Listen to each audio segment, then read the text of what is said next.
A $10 million check slid across the bank counter. For a heartbeat, the room smelled like paper and ink and the ordinary small business ritual of a deposit.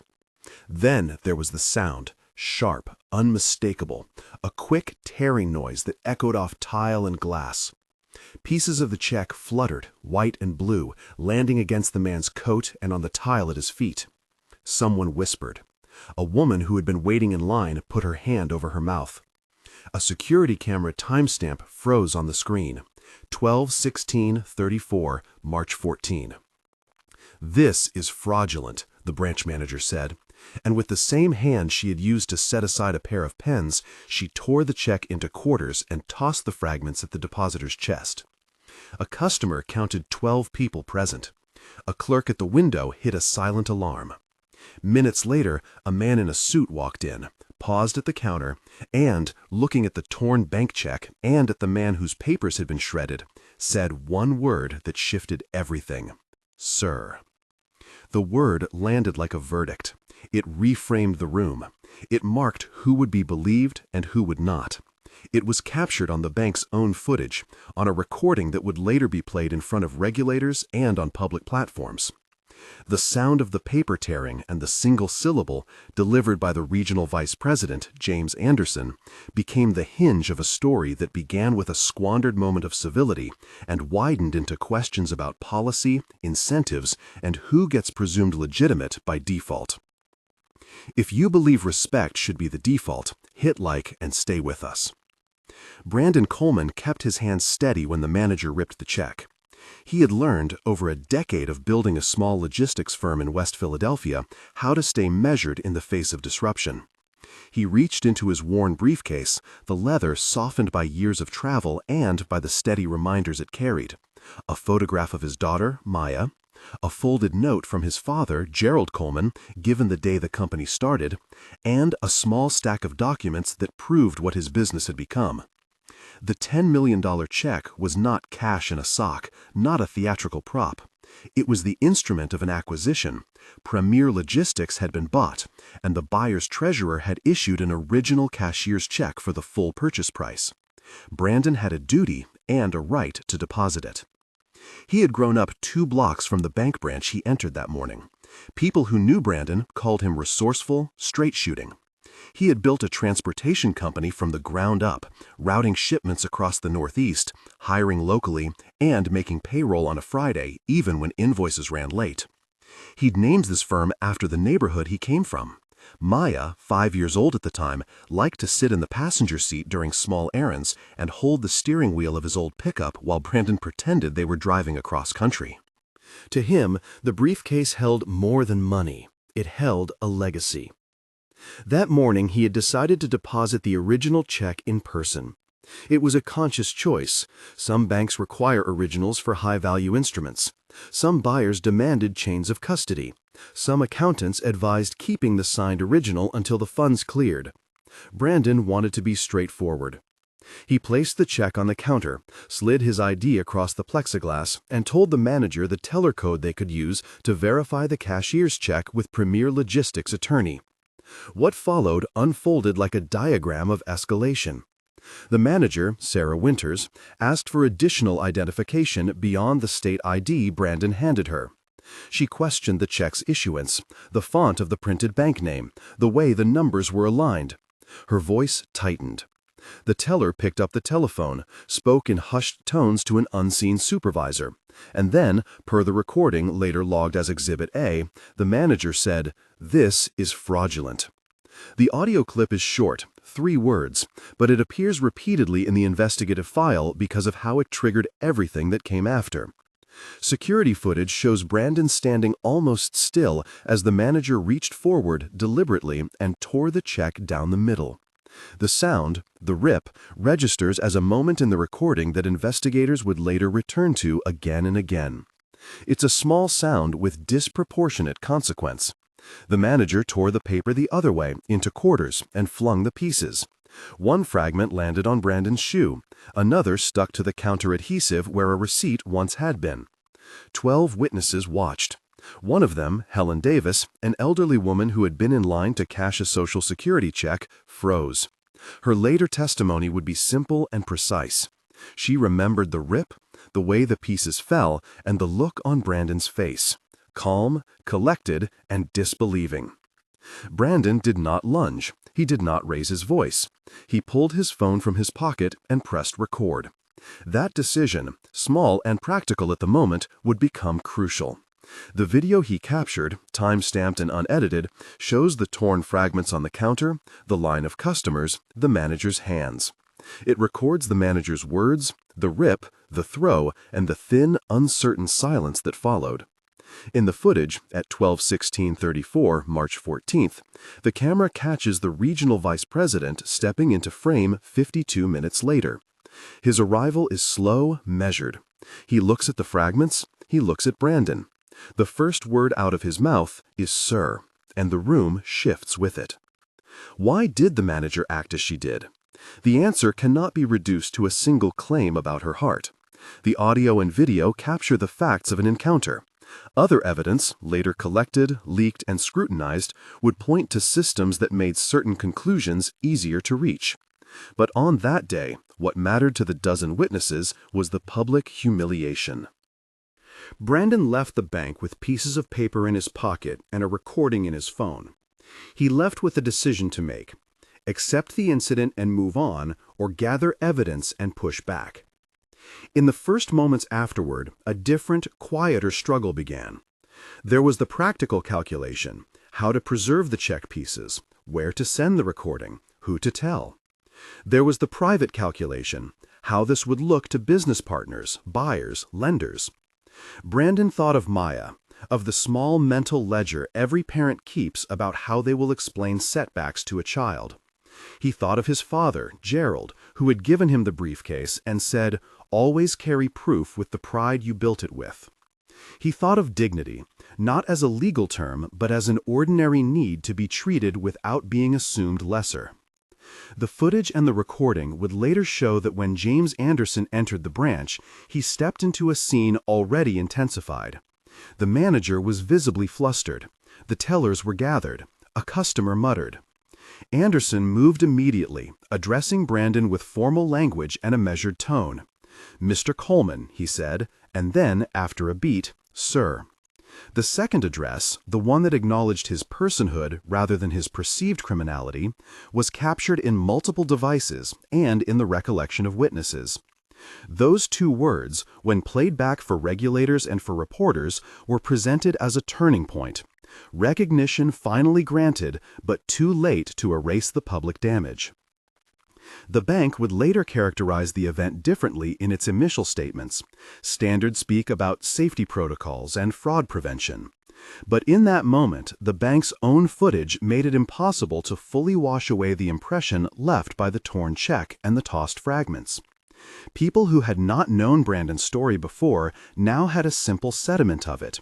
A man deposited a $10 million check, the manager tore it up in public, and a higher-up intervened later and recognized the man with a deferential "sir." Brandon kept the torn pieces. He kept the recording. He saved witnesses' names. He left without causing a scene, but not without intent.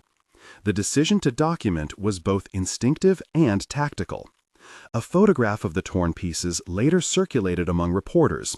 It was grainy, ordinary, and damning in its ordinariness. The manager's action, captured on camera, repeated in testimony, looked at once petty and consequential. Within hours, the story had trajectories heading in different directions. In one direction, the bank's communications team convened, drafting the kind of letter that corporations draft when two imperatives collide: protect the brand and limit legal exposure. In another direction, Brandon sat with his phone in his hand and felt the weight of momentum. He did not want to weaponize his own humiliation. He also did not want to allow the public narrative to be shaped without his participation. So he wrote, succinctly and measuredly, a short account on LinkedIn, a factual paragraph detailing what had happened, the timestamp, and his decision to preserve evidence. He did not rail. He did not demand outrage. He posted facts and left a gentle, human line at the end. Respect shouldn't require recognition. The post was shared by neighbors and a handful of colleagues. One of the people who saw it was an investigative reporter, Elena Martinez, who had spent years tracing how institutional practices could slide from risk mitigation into discriminatory outcomes. Her inbox pinged with a message from a source later identified as a whistleblower, a former compliance officer, who would be referred to publicly as Terry Wilson. Terry had copies of internal training material. He claimed to have seen phrases in the manual, language about unlikely customer profiles and proactive fraud prevention, that made it easier for frontline employees to treat certain presentations with suspicion. That assertion, at first a single thread in a larger weave, would later pull at the fabric of the bank's claim that the manager had simply been following neutral procedures. But these escalations lay downstream. For now, in that immediate window after the tearing, the human consequences were granular. Brandon's call to his attorney, the way he explained to Maya her father would be late for dinner because he had to take care of something at the bank, and the way neighbors who witnessed the scene posted short, supportive comments on his LinkedIn thread. Friends urged him to file a complaint with the bank. Others urged caution. The bank's branch manager, Sarah Winters, remained at work that day until regional operations convened. Her future would be shaped by choices made by people in offices far from the branch floor. The regional VP, James Anderson, returned to his car after the encounter and sent an internal message to colleagues. Pieces of that communication would later be subpoenaed. On camera, Brandon's composure changed only slightly. He straightened his shoulders, as if for a photograph. When later asked why he didn't simply go elsewhere to deposit the check, he said, plainly, he had a right to be treated the same as any other customer. He used a phrase that would become a refrain in later testimony. I expected a transaction, not an interrogation. It is a simple human frame, one that does not resolve the institutional questions at the heart of the case, but that makes the cost of those questions intelligible. The recording Brandon made is a study in restraint. It holds the sound of people moving, the manager's voice, the rip, and the moment of recognition with a clarity that made it powerful in later public viewings. The video is short, less than a minute and a half of clear footage, and in the days that followed, it would be clipped and replayed. But when watched in sequence, the clip is revealing not because of drama, but because it shows an ordinary transaction becoming an extraordinary affront to dignity. There was a practical reason Brandon decided to preserve the video and the fragments. Evidence matters. Paper is material. Audio is trace. In legal disputes, the smallest scrap can tip a contest of narratives from he said, she said into something documentable. He packed the torn pieces into an envelope, photographed them, and sent compressed copies of the footage to his attorney, Jordan Hayes, whom he'd known through a local Chamber of Commerce event. Jordan's practice centered on civil rights and consumer protection cases. He had litigated instances where seemingly neutral policies produced discriminatory results. When Brandon called, Jordan's first advice was methodical. Preserve everything, write down what happened while it is fresh, and do not post anything impulsive that could complicate a civil claim. Jordan told him, plainly, that having original material, time-stamped video, witnesses, physical fragments was a strong starting point for building a record. The choice to go legal is not merely procedural. It is a choice about what happens to a personal indignity, whether it is relegated to private resentment or lifted into public scrutiny. For Brandon, the decision had social stakes. He knew his local business relied on trust. He knew that buyers and banks and accountants read narratives. Reputations were fragile in ways that numbers do not show. He also knew that allowing a humiliating act to pass without consequence would mean more than a bruise to his ego. It could mean tacit permission for a norm in which certain customers are presumed suspect. In the first 48 hours, the story began to accumulate other forms of proof. A neighbor who had been in the branch produced a receipt, time-stamped at 12/18, close to the time of the rip. Helen Davis, the elderly customer, agreed to a recorded statement. Brandon's post on LinkedIn attracted attention in corners he had not anticipated. Community organizers reached out, local radio producers called, and a reporter named Elena Martinez asked for a sit-down to hear his account and to see the footage. A former compliance officer, Terry Wilson, contacted the reporter through a secure channel. He would later say that he had kept copies of training slides that used categories such as high-risk zip codes and suspicious presentation indicators, and that in practice, those guidelines produced a disproportionate focus on customers from certain neighborhoods. At this early stage, however, what was primary and incontrovertible was the immediate record, the torn check, the audio clip, the time-stamped 12/16/34, and the later decisive word, "Sir," when James Anderson intervened. Those elements, presented together, framed the narrative, a public act of humiliation that was reversed, at least verbally, only after the recognition of status. For many viewers and witnesses, the moral outrage is intuitive. To be treated with suspicion until someone more powerful bestows legitimacy is something that ordinary fairness cannot reconcile. But those moments also seed a wider inquiry. When a manager acts, what are they reacting to? To individual judgment or to institutional prompts? What role do written policies and incentive structures play in orienting actions on the ground? These are questions that cannot be resolved by a single clip. They require documents, testimony, and patterns across time. Brandon and his supporters understood this, which is why his first steps were tactical. Document what you can now, preserve originals, and find an attorney who can begin to take the record beyond the branch. In the meantime, the bank sought to control the narrative in its own way. Within hours of the incident, First Heritage Bank's communications office released a statement that offered sympathy for any customer who felt uncomfortable, and noted that the bank will review branch procedures. It was the kind of measured response institutions use when faced with embarrassing footage. Acknowledge the possibility of error while emphasizing internal controls. The statement did not concede wrongdoing. It did not, at that point, address any nationwide practices or training materials. Brandon found the public attention bewildering and clarifying at once. Calls came from reporters seeking comment. Calls came from acquaintances offering support and advice. Calls came from people who wanted to know whether the $10 million check had been deposited elsewhere. In private, his inbox carried messages from people with similar stories, small business owners and customers with accounts at other branches. They described extra scrutiny, invasive questioning, and the chilling effect of being treated like a problem to be solved. At the center of these anecdotes was a recurring image: people who had felt dignity denied. As the hours turned into days, the evidence Brandon had preserved took on a life outside his pocket. The footage and physical fragments were sent to Jordan Hayes, who assembled an initial package: a transmittal letter to the bank, a preservation demand for any surveillance footage and internal communications from the branch between March 14th and March 21, and a request to talk with witnesses. Jordan explained the next steps in plain language.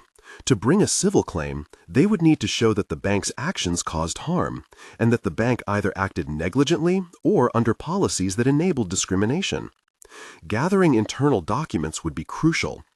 Jordan also cautioned Brandon about public statements, urging restraint to avoid undermining a future legal posture. There is a particular kind of exhaustion that follows a public humiliation that is then put under legal scrutiny. It is a fatigue of process, telling the story again and again, under oath or in a newsroom, and watching others parse your behavior for narrative neatness. For Brandon, the work of preserving dignity became administrative, collecting names, photos, timestamps, and witness contact information. For Maya, it became a child's curiosity. "Did they take your money, Daddy?" she asked one evening, toy car balanced on her knee. He answered as he answered with clients and with suppliers, truthfully, carefully. "No, but sometimes people make mistakes that hurt others, and we need to make sure that doesn't keep happening." This is where a story like this often forks. One path is private settlement. An institution offers compensation, perhaps a formal apology, and both sides move on. Another path is public reckoning. Documents leak, reporters connect dots, and the incident becomes evidence of a broader pattern, one that prompts hearings, regulatory scrutiny, and calls for institutional reform. Brandon's instincts and counsel nudged him toward leaving the option open to both. He wanted an acknowledgement, but he also felt an obligation to don't let the episode be treated as an isolated fluke if the evidence suggested otherwise. 12 witnesses, a time-stamped recording, a torn cashier's check, and a regional VP's "Sir," these were the raw pieces.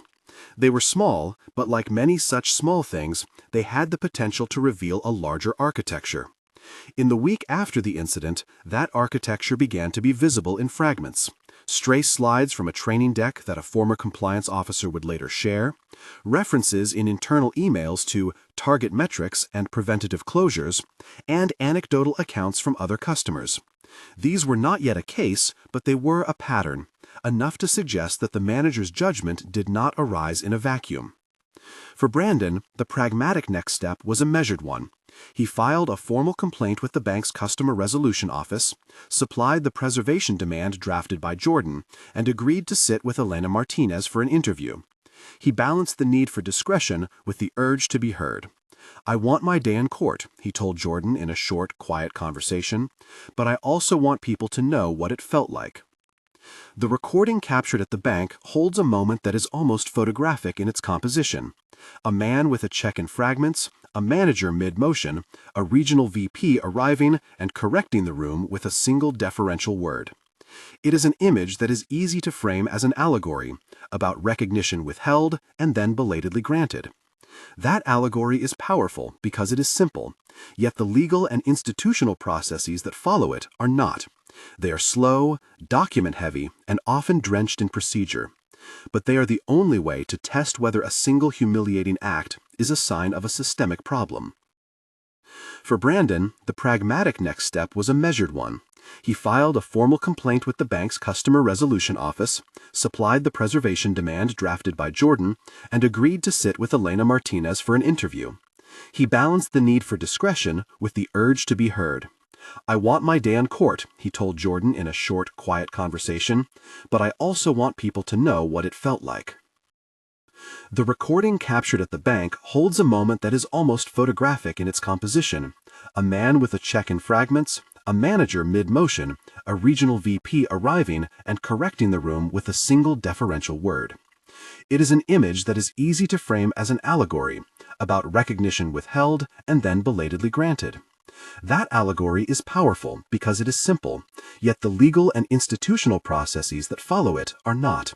They are slow, document-heavy, and often drenched in procedure.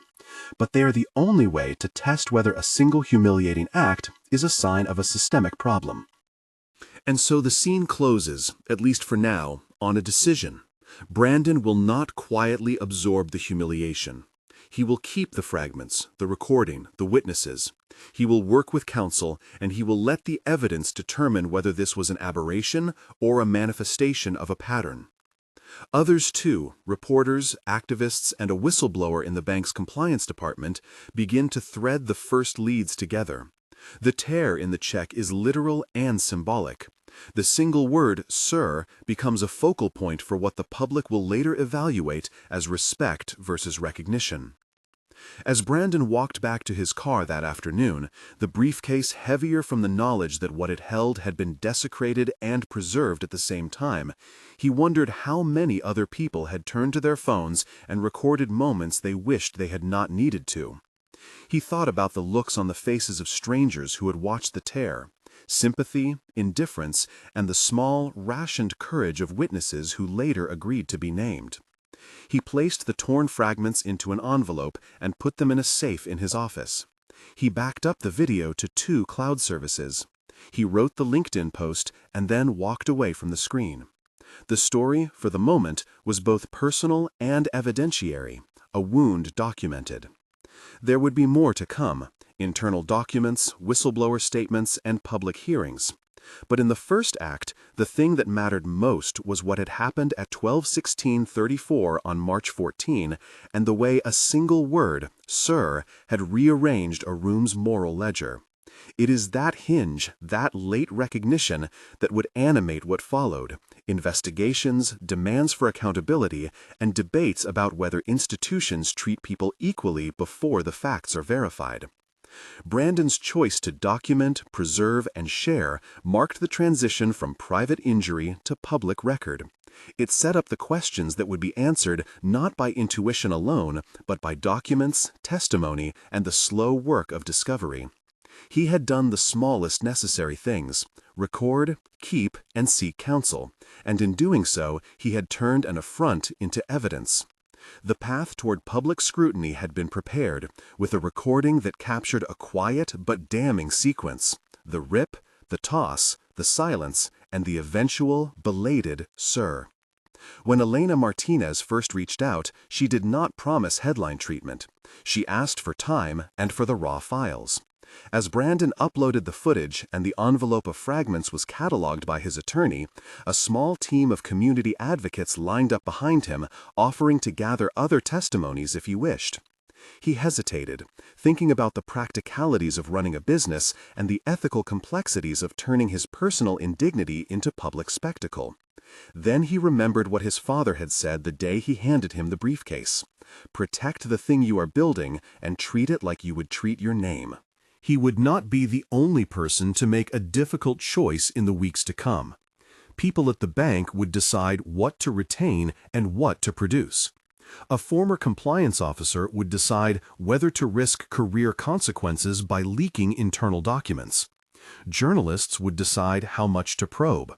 And regulators would eventually be asked to decide what, if any, remedies were warranted.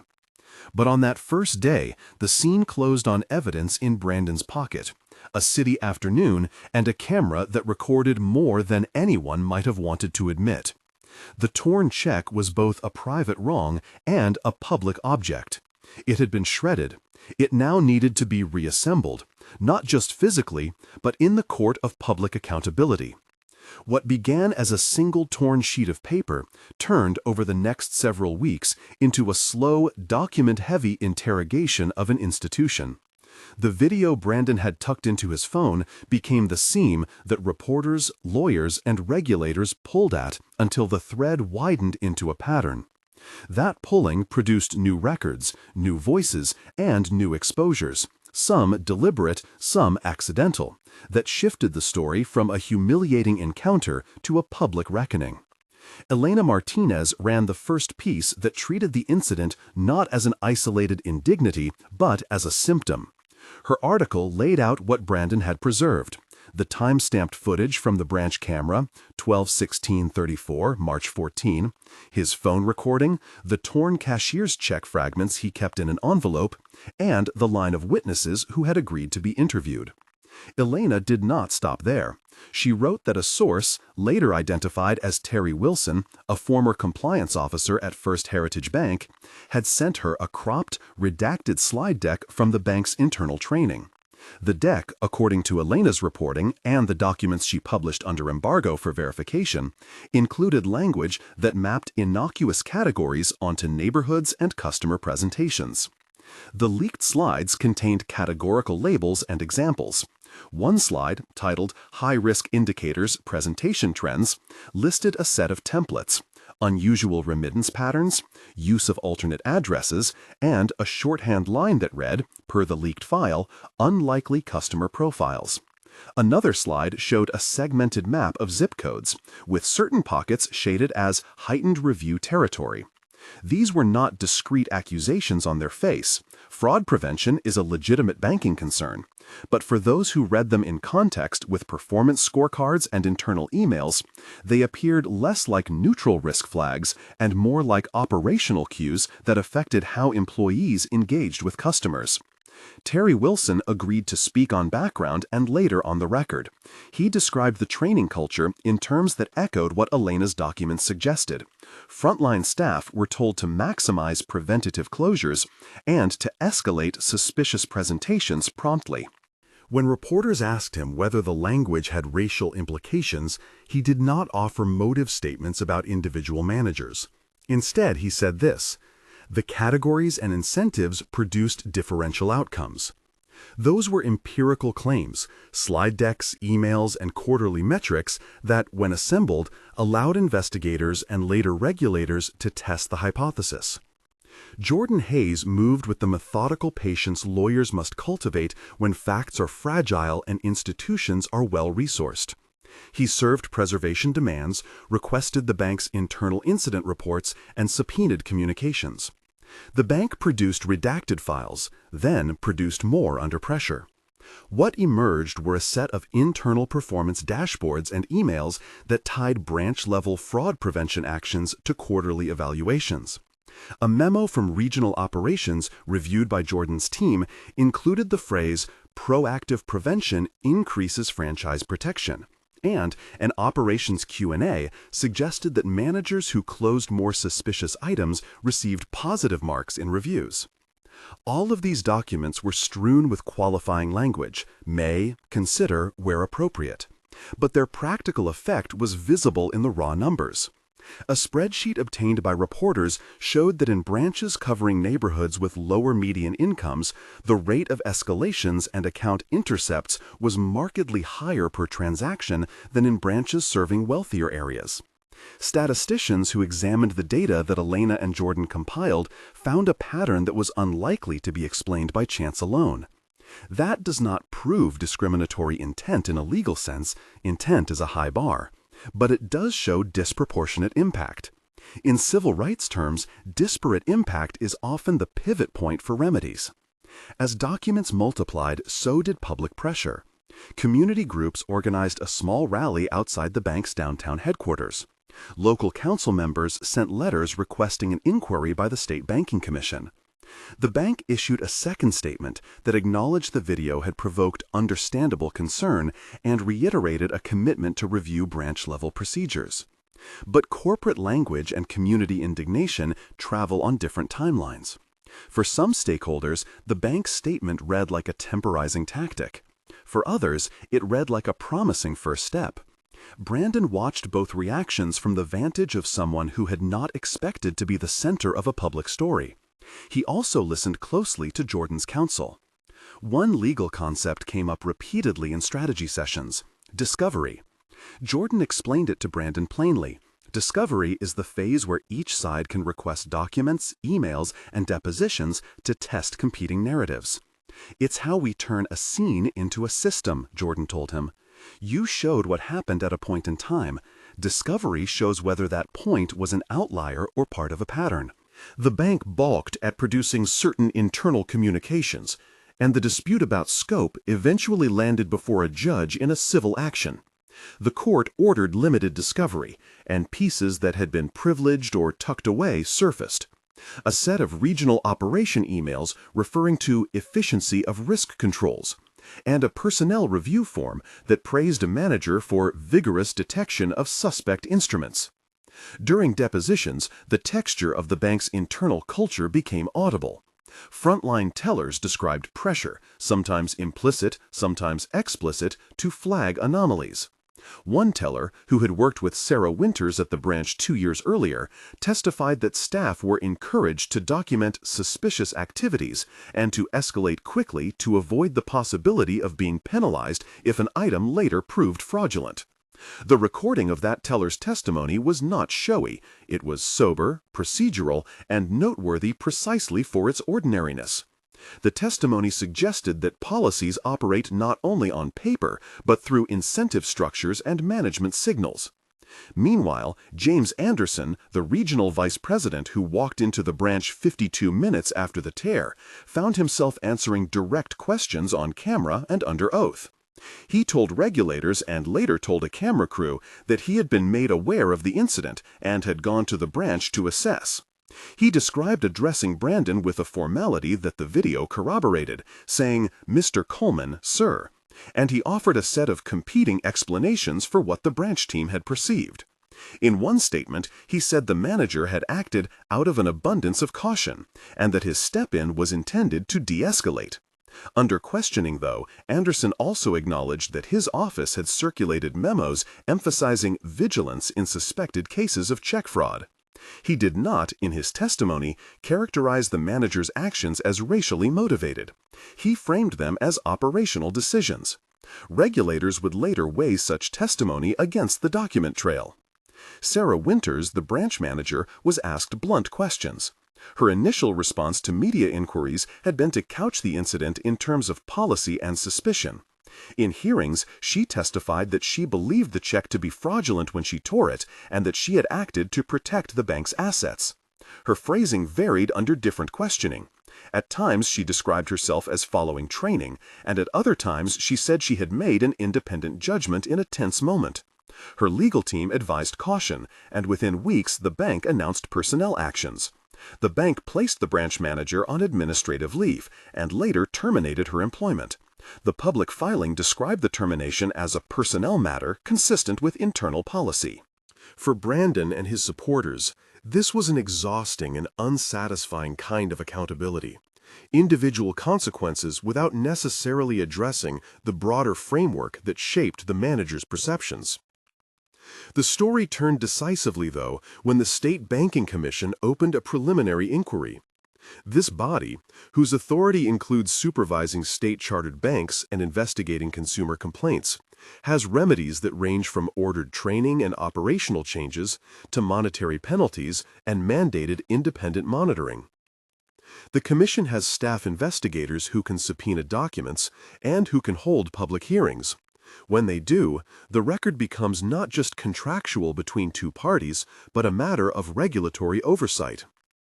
At the Commission's public hearing, the room held a mix of small-town scrutiny and bureaucratic procedure. Chairs arranged in rows, microphones on stands, and staff members passing exhibits to commissioners. Brandon took the stand and recounted the sequence with laconic precision. He did not yell, he did not make grandiose claims.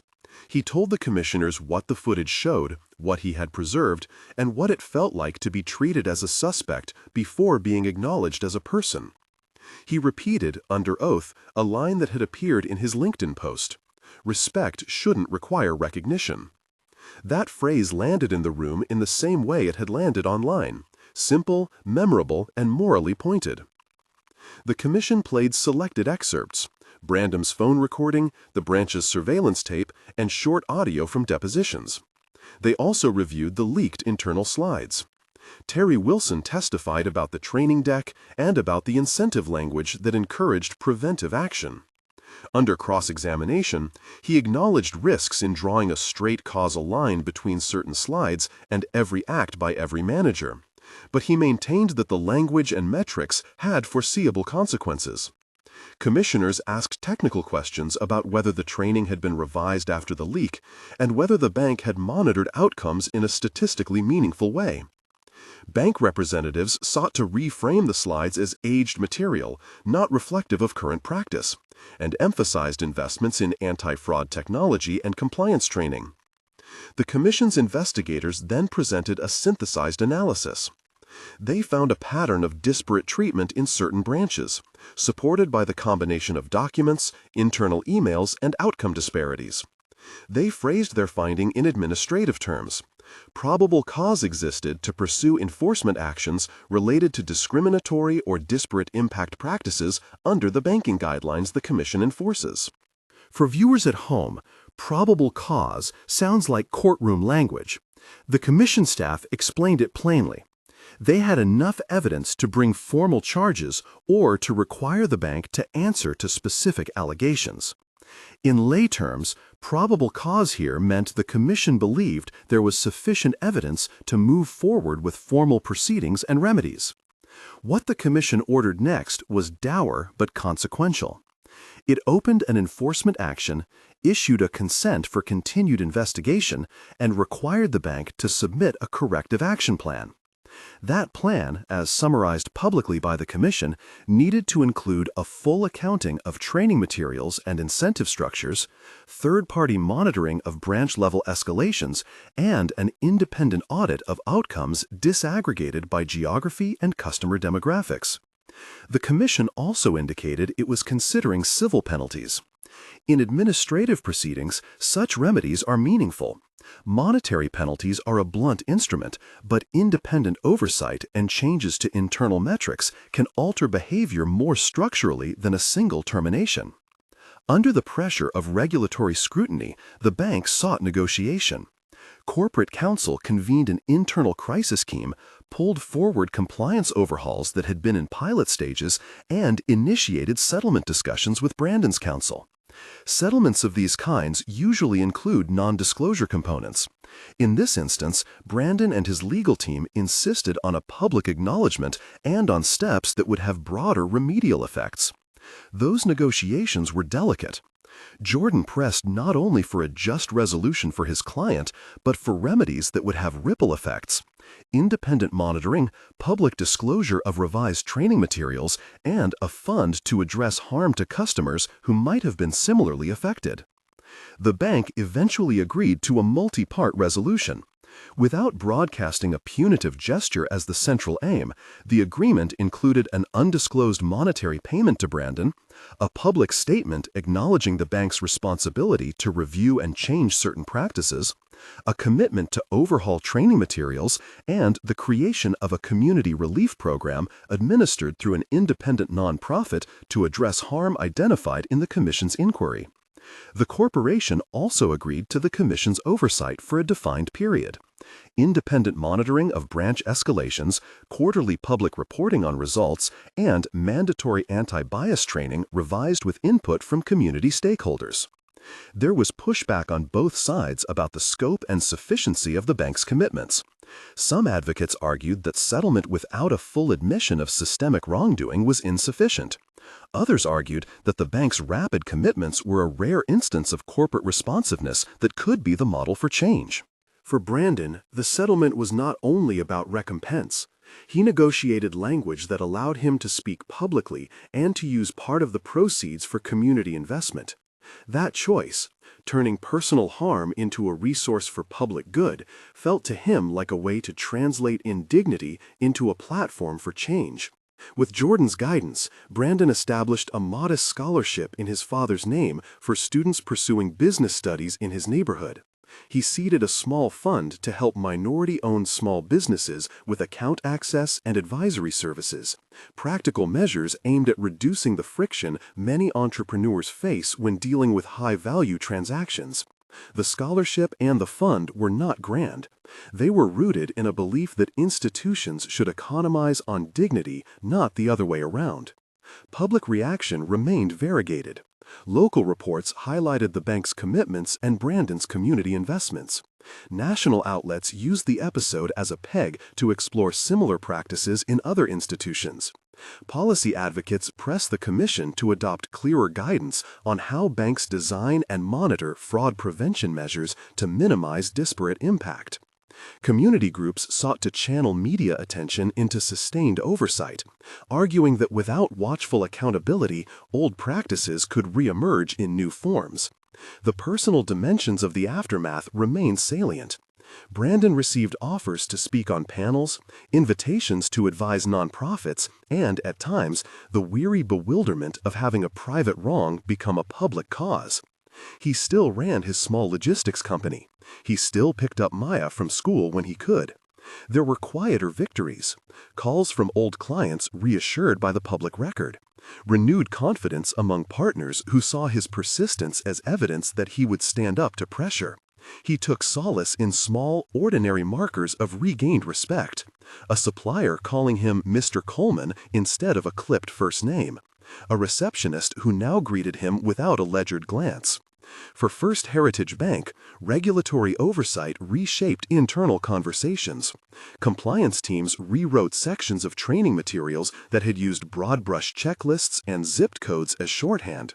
The bank instituted a new layer of review for preventative metrics that previously had been used to evaluate branch managers. External auditors were hired. The bank's CEO, Richard Morrison, spoke publicly about the need to align fraud prevention with equitable customer treatment. His statements were careful and measured, and he expressed regret for the distress caused without offering an expansive admission of liability.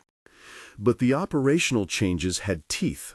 Branches now routed high-value deposits through a secondary verification process that prioritized customer dignity. Clearer scripts for interaction, telephone checks rather than confrontational refusals when verification was needed, and an emphasis on escalations that minimized public exposure. At the commission hearing's conclusion, commissioners summarized their findings and orders in public remarks.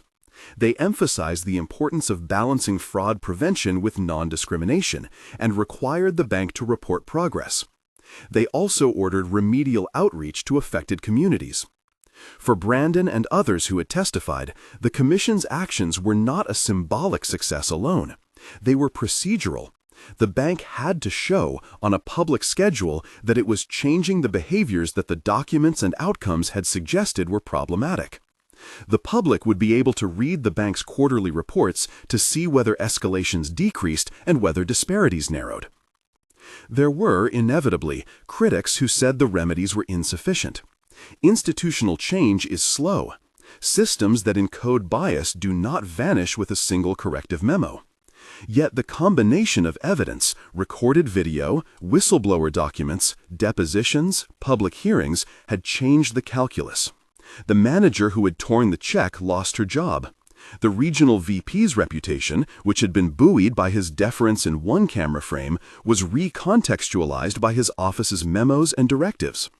The bank, faced with oversight, altered the architecture of how it trained and rewarded its staff. These were measurable shifts, not panaceas. Beyond the institutional and legal shifts, the human aftershocks were persistent. Brandon still replayed small moments. The way the paper sound had filled the room, Helen Davis's hand over her mouth, the flung fragments stuck like bad punctuation on the counter. In private, though, he also cataloged small reparations. The scholarship recipients he met at a small ceremony, the letter from a young entrepreneur who said Brandon's fund had helped bridge an account issue, the neighborhood meeting where community members applauded a new local partnership with the bank's community development unit. There was also the simple, embodied test that everyone in the community wanted to see. Months after the incident and the settlement, Brandon walked into a different branch to make a routine deposit. He carried a check, unremarkable in purpose, but meaningful in demonstration. The branch manager greeted him at the counter. There was no camera roll drama, no assembled audience. The teller scanned the ID, asked one verification question, and completed the transaction. At the end, the manager offered a brief apology for what had happened to him in the earlier case and acknowledged the bank's commitments to change. That afternoon, the teller, without ceremony, addressed him with a tone of respect from the first exchange. It was small, but to Brandon it felt like a confirmation. There was a world in which services could be extended without preliminarily suspending dignity. Brandon would not say the settlement or the commission's orders erased the experience. They did not. Public humiliation leaves a trace that procedural fixes cannot fully erase. But what changed was the set of expectations about how institutions would be held accountable when their policies produced unequal outcomes. The story did not end with a single reprimand or a single payment. It expanded into a set of reforms, public records, and a modest stream of community investment that replaced silence with scrutiny. Elena's reporting continued to track the bank's quarterly disclosures and to interview other customers who had experienced suspicious escalations. Terry Wilson, the whistleblower, continued to speak with journalists and advocacy groups about the need for clearer guardrails when risk categories could map onto race, class, or geography. Advocacy organizations pushed for more precise regulatory guidance to prevent the operationalization of vague risk categories into practices that disproportionately targeted certain communities. At a small public forum convened by local civic groups, Brandon spoke less as a plaintiff and more as a neighbor who wanted to ensure that the moment he endured could produce something that outlasted him. He described the sequence of decisions, why he recorded, why he preserved the torn fragments, why he engaged counsel, and he spoke plainly about the fatigue of having to litigate dignity. He also emphasized the practical, the scholarship that bore his father's name, the advisory fund for small businesses, and the ongoing community monitoring he supported. "I don't want anyone to have to keep a camera in their pocket to be treated like a person," he told the crowd. In the months that followed, the bank's public reports showed a decline in the rate of escalations in the branches under monitoring. Independent audits noted improvements in training and in how frontline employees logged suspicious items. The Commission continued oversight for a defined period, requiring public reporting and a third-party monitor to assess compliance. Whether these changes would be durable would depend on institutional vigilance and public attention. Regulatory fixes can be rolled back, and culture can reassert itself in unmonitored ways. But the immediate arc had shifted the institution's incentives and its public posture. Brandon's life, of course, moved forward in ordinary ways. He negotiated contracts, answered emails from buyers and carriers, and coached Maya on how to balance being assertive with being kind. At bedtime, he still told the story of his father's note and how it had shaped decisions, small daily lessons about stewardship and dignity. In business meetings, he sometimes recounted the bank episode as a cautionary tale about how organizations can let legitimate vigilance calcify into suspicion. He used the phrase he had written in his first LinkedIn post, "Respect shouldn't require recognition," as a way to frame practical changes, customer-first verification processes, fewer public escalations, and more private, respectful ways to confirm identity. In appellate filings and regulatory reports, legal language remained precise and procedural. But in public forums and community meetings, the lesson cut plain. The default in human interactions should be one of respect. Systems can be redesigned to make that default more likely. Scripts that frame verification as a neutral process, performance metrics that value accurate judgment without rewarding reflexive suspicion, and training that teaches employees how to escalate without spectacle. When the short clip of the tear and the "Sir" moment circulated months later, edited into news packages and civic discussions, viewers saw more than a circulatory moment of humiliation. They saw the arc, how documentation, whistleblowing, journalism, and regulatory power can conspire to shift an institutional practice. The clip's power was not simply in the image of paper tearing, it was in what the subsequent weeks demonstrated. That a recorded wrong could become evidence, that evidence could invite public accountability, and that accountability could coax institutional change. Brandon never imagined he would become an emblem for reform. He had walked into a bank to do an ordinary thing and found himself at the center of a debate about how banks orient risk and how they treat customers who do not fit an imagined template. He had learned that the work of redress was often administrative, preserving footage, filing complaints, hiring counsel, but that those mundane acts could be the engine of systemic review. And he had learned also the small consolation of seeing a routine transaction carried out with ordinary respect. The final scene is modest and crucial.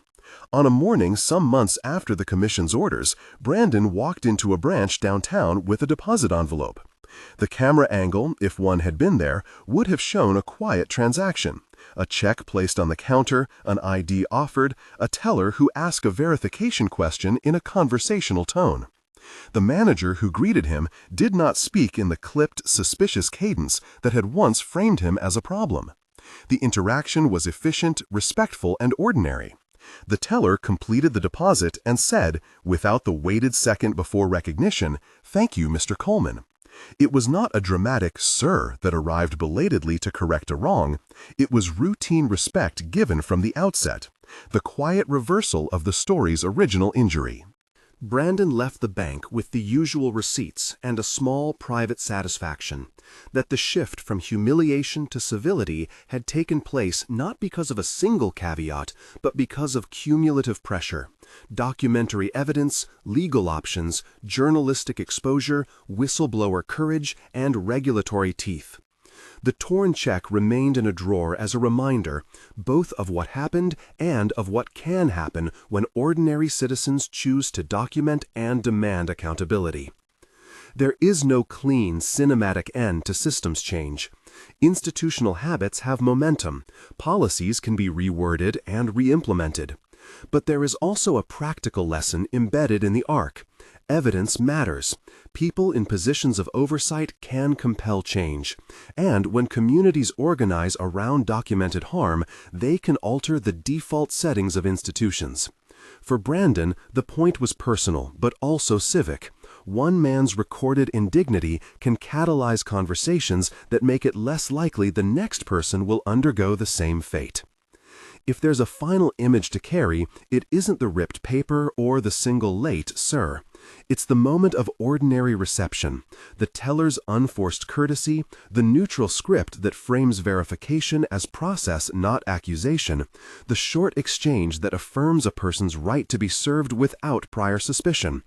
That exchange is small enough to happen every day and consequential enough to matter. If you've watched this unfold and it matters to you, subscribe for more investigative stories that follow evidence from a single moment to systemic change. And share an experience in the comments where respect was assumed rather than earned. Stories like Brandon's only change institutions when the public keeps watching, asking for documentation, and insisting that respect be the baseline.